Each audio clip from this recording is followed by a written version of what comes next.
Imagine spending months building something you think the world will love, pouring your time, money, and pride into a product, and then watching it quietly die.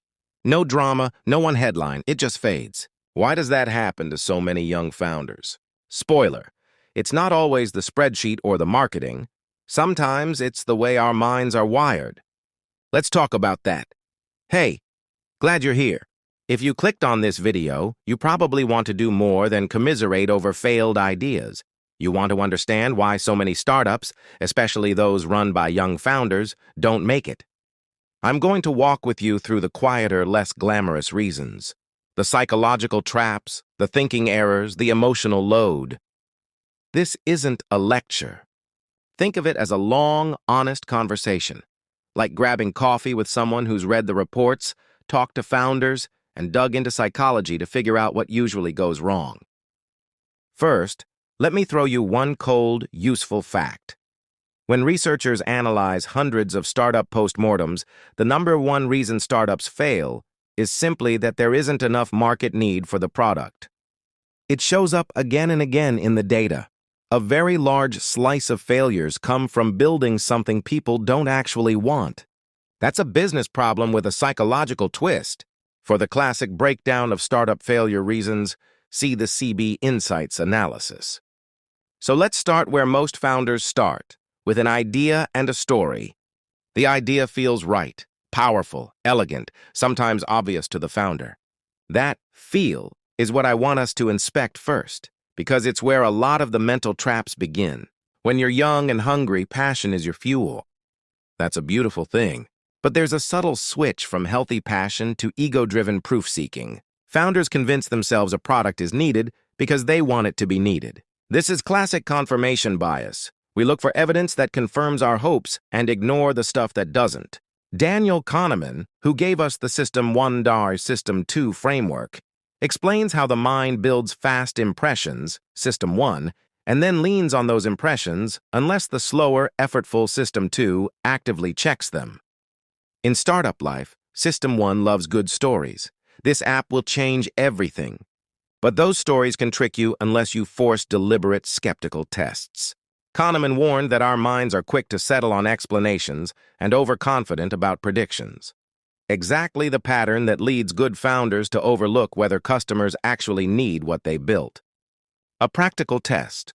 When you think this is a brilliant product, ask yourself, how many people outside your friend circle would pay for it today?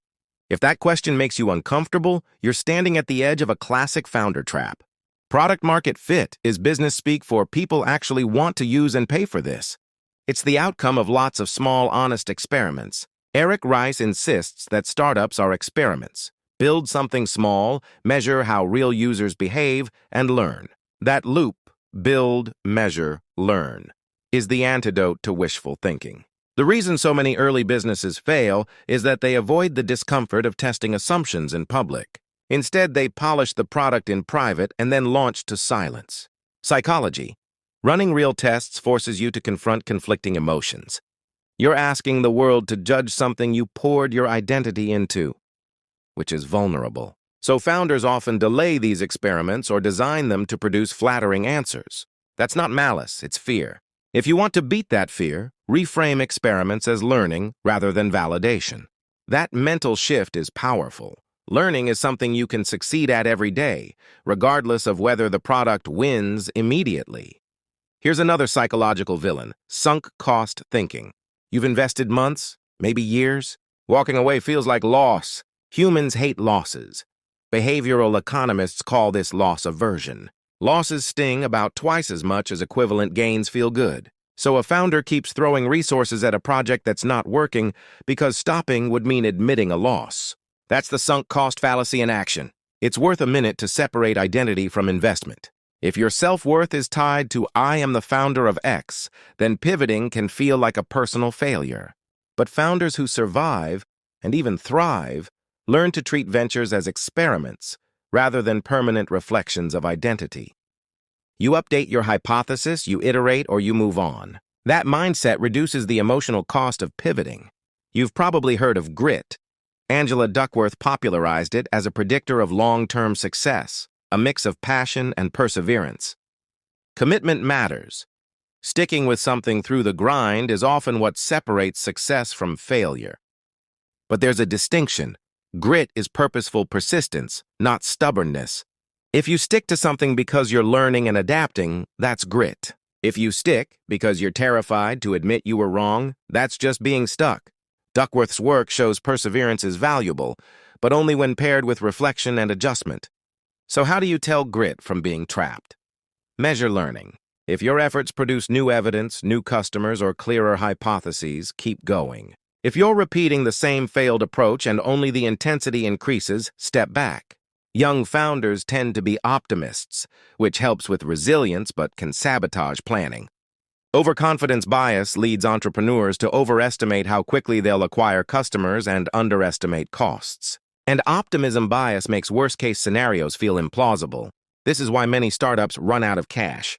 It's not just poor bookkeeping, it's psychological forecasting errors. You prefer narratives where everything goes right. To counteract that, force yourself to model a conservative scenario. What happens if growth is half your expectation, or your CAC, customer acquisition cost, doubles? Treat financial planning as a stress test, not a wish list. If you want the hard numbers, analyses of many startups show running out of cash is a top failure reason alongside lack of market need. The data drives this point home. Plan cash conservatively. When you ask, "Do you like this?" to your friends, you get encouragement. That's human and useful, but not representative. That's sampling bias. The people around you may be supportive, but they likely share your experiences, network, and assumptions. Find people who are not like you and ask them to use your product. Test on strangers. Steve Blank coined the phrase, "get out of the building," meaning talk to real customers outside your comfort zone. Real answers come from those who aren't invested in your emotional narrative. A huge number of failures are team-related. Mismatched expectations, uneven commitment, unresolvable conflicts. Teams are ecosystems of personalities and roles. Young founders often assemble teams based on friendship, not fit. That can work sometimes, but often leads to problems because entrepreneurial work requires complementary skills, conflict resolution, and aligned incentives. There's a psychological principle at play. Small group dynamics amplify individual traits. A co-founder who's indecisive becomes a bottleneck. An overconfident founder can steamroll healthy debate. Hiring or partnering is partially a psychological exercise. Look for humility, curiosity, and reliable follow-through, not just brilliance on paper. Young founders sometimes fall into the founder identity trap. The business becomes their main self-definition. That makes feedback and course correction painful. Martin Seligman's early work on learned helplessness shows how beliefs about agency change behavior. If people believe their actions don't matter, they give up. The reverse is also true. When identity is rigid, people become protective and less able to change course. Seligman moved from studying learned helplessness to promoting learned optimism. We want to cultivate agency, not rigid identity. A simple mental hack. Define yourself by multiple roles: student, sibling, maker, learner, not just founder. That diffuses the emotional blow of change and keeps you adaptable. Social media amplifies a skewed view of success. Polished launches, investors, headline metrics. Young founders compare themselves to highlight reels and feel behind. That fuels fake-it-till-you-make-it behaviors that can lead to poor decisions, overpromising, inflating metrics, or hiding real problems. Psychologically, this is status anxiety, a hunger to be seen as successful at the cost of reality. Resist performing for the feed. Focus instead on the small signals that actually matter. Repeat customers, retention rates, referrals, unit economics. Those quiet things win over time. Running a startup is decision-rich. Every day you face dozens of choices. Human brains have limited willpower and rational bandwidth. Decision fatigue is real. As Kahneman's model suggests, our system too is slow to engage when depleted. We default to quick heuristics or gut calls. That's fine sometimes, but not for strategic pivots or hiring. Design friction. Simplify recurring choices. Fix your product pricing bands early. Reduce unnecessary meetings. and schedule heavy strategic thinking when you have fresh energy. Good founders protect decision-making capacity. Stories are persuasive. A single success story, the founder who launched in a dorm room, can warp expectations. But anecdotes don't scale. The human brain prefers narrative because it's easy. Statistics require effort. That's why entrepreneurs latch onto "this founder did X and got a unicorn" stories and try to copy surface features rather than underlying mechanics. When you hear a shiny story, ask, which constraints did that founder face? Which external advantages did they have? Often the secret is in the non-glamorous details: timing, network, niche insights. If you've spent yourself on a project and it doesn't work, expect an emotional cycle: denial, anger, bargaining, if only we'd, depression, and eventually acceptance and growth. That cycle looks like grief because you are, in a sense, grieving a hoped-for future. Psychology says processing this emotion is essential. Don't skip grieving. Talk to mentors, write down the concrete lessons, and schedule time to rest. Then translate grief into a cognitive debrief. What hypotheses failed? What evidence did you miss? What experiments would you run next time? Okay, after describing the traps, let's be constructive.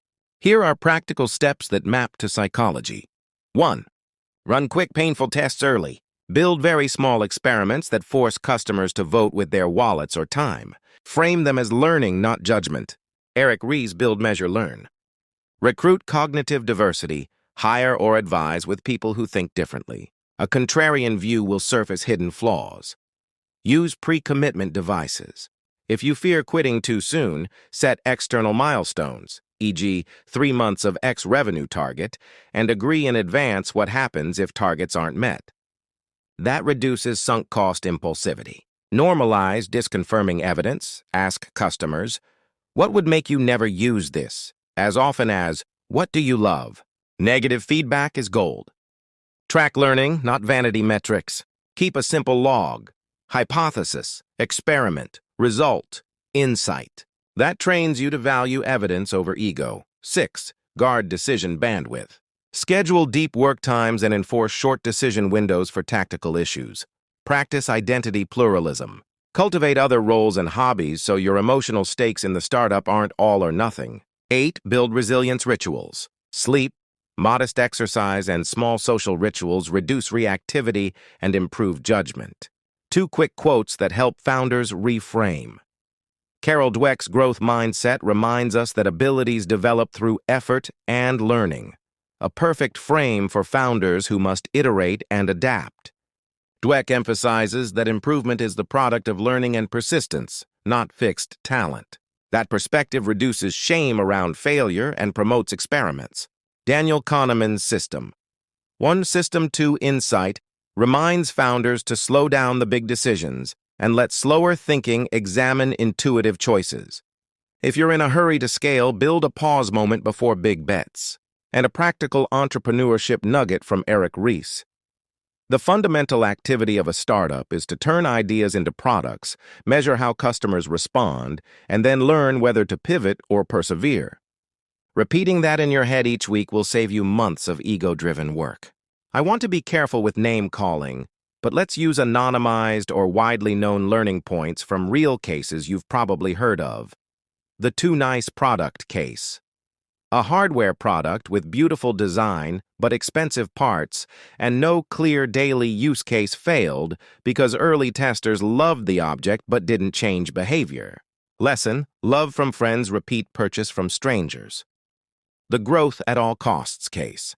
A company prioritized crazy growth metrics, convinced investors with flashy numbers, but underlying unit economics were terrible. When funding tightened, the company collapsed. Lesson: vanity metrics mask unhealthy business models. The team fracture case. Founders split because stakes and expectations diverged. Recruitment was done on the basis of friendship, not complementary skill or aligned incentives. Lesson: treat team formation like product design. Iterate and be deliberate. These archetypes demonstrate psychological patterns. Validation seeking, social proof chasing, identity blur, and group dynamics run amok. Young founders benefit enormously from mentorship that's more than cheerleading. Good mentors force you to show hard evidence, to explain your assumptions, and to practice contrarian thinking. The best mentors combine skepticism with empathy. They hold you accountable while reminding you failure is part of learning. Humility is not weakness. It's a tool. It lowers defensiveness, increases curiosity, and invites feedback. Practicing "tell me why I'm wrong" in board meetings is uncomfortable but transformative. Running on adrenaline is unsustainable. Lonely nights, investor pressure, and team drama all create stress. Mental health is not a soft add-on. It's a strategic advantage. Founders who sleep, talk to therapists, or belong to peer groups make better decisions. The psychology is simple. Stable mood and perspective produce better cognitive bandwidth, which in turn produces better strategy. If there's a single cognitive habit I'd like you to adopt, it's this. Treat failure as data. Not moral failure, not a stamp on your identity, but raw evidence. Ask, what did this teach me about customers, timing, product constraints, or my own strengths? Write the lessons down. When you document, you convert emotional noise into usable knowledge. I'll close with a short but practical pep talk. If you're young and building, you're in the best possible place to learn quickly. You have time and speed on your side. Use those advantages to run experiments, collect evidence, and iterate. Protect your mental bandwidth. Build a team that complements your weaknesses. And remember, most successful people we admire got better not because they never failed, but because they learned faster than everyone around them. That's not charisma. That's habit.